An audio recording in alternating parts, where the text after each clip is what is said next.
சுதந்திர தினத்திற்கும் குடியரசு தினத்தன்றும் கொடி ஏற்றுவதில் உள்ள வித்தியாசங்கள்.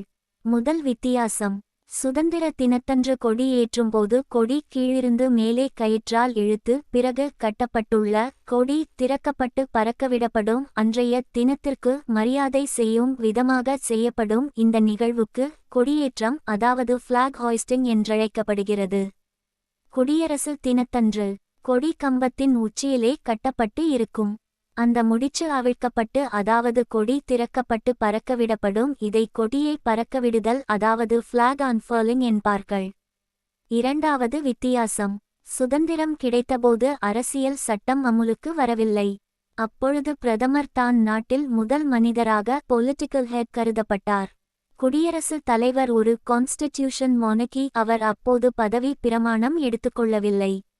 இதனால் சுதந்திர தினத்தில் பிரதமர் கொடி ஏற்றுகிறார். குடியரசுத் தலைவர் மாலையில் ரேடியோ தொலைக்காட்சி மூலமாக உரையாற்றுவார். குடியரசு தினத்தன்று அரசியல் சட்டம் அமுலுக்கு வந்தபடியால் அரசியல் சட்டத்தின் தலைவர் மற்றும் பாதுகாவலர் என்ற முறையில் குடியரசு தலைவர் கொடியை பறக்கவிடுவார். மூன்றாம் வித்தியாசம், சுதந்திர தினத்தன்று டில்லி செங்கோட்டையில் கொடி ஏற்றப்படுகிறது. குடியரசு தினத்தன்று டில்லி ராஜ்பாத்தில் கொடி பறக்கவிடப்படுகிறது.